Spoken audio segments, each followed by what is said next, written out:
اپنے بچوں کے بالوں کو دیکھو، تم اپنے آپ کو دیندار سمجھتے ہو. تم اپنے بچے کے ٹوپی کو دیکھو، تم اپنے بچوں کے کپڑوں کو دیکھو، تم اپنے بچوں کے بوٹ کو دیکھو. اگر اس کے کپڑے دین کے مطابق ہے تو تمہیں ثواب ملے گا، اور جتنے لوگ ایسے کپڑے پہنیں گے تمہیں بھی ثواب ملے گا اور ان کو بھی ثواب ملے گا. اگر ان کے کپڑے یا ٹوپی یا ان کا بال یا ان کا چہرہ، یا جیسے داڑھی بنایا ہے، ایسا داڑھی اگر کوئی رکھے گا یا ایسا ٹوپی جو پہنے گا یا ایسا کپڑے جو پہنے گا، اگر وہ اسلام کے مطابق ہے، دین کے مطابق ہے تو ٹھیک ہے. اگر دین کے خلاف ہے تو تمہیں اس کی گناہ ملے گا، اور جتنے لوگ اس کا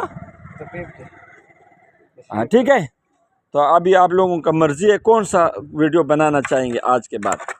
اب یہ ہمارا بیٹا ہے، یہ جو ورزی پہنا ہوا ہے، آپ لوگوں کو پتہ ہے، ٹوپی بوٹ شوٹ پہنا ہوا ہے.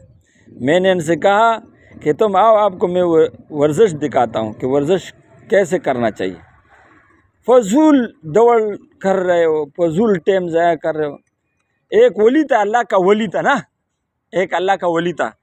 تو اس سے کسی نے پوچھا کہ تم ستو کیوں کھاتے ہو، روٹی کیوں نہیں کھاتے ہو؟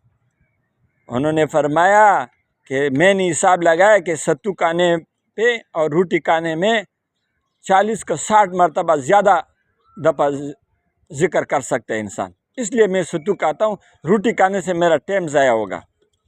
ایسے ہی اللہ کے ولی تھے. اللہ پاک ہمیں اور آپ کو ایسا ولی، ایسا دین کی محبت دل میں عطا فرمائے. اللہ پاک ہمیں صحیح عبادت کرنے کی، نبی علیہ السلام کے طریقوں پر عمل کرنے کی توفیق عطا فرمائے. تو ایسے کپڑے پہنانا اپنے بچوں کو جو دین کے خلاف ہو، ایسا ٹوپی پہنانا، ایسا بوٹ پہنانا یا ایسے فضول دوڑ لگانا، تو یہ اسلام کے خلاف ہے. اپنے عبادت کرنا چاہیے، قرآن پڑھنا چاہیے، ذکر کرنا چاہیے. صرف دوڑ سے انسان کے دماغ توڑ کھل جاتا ہے.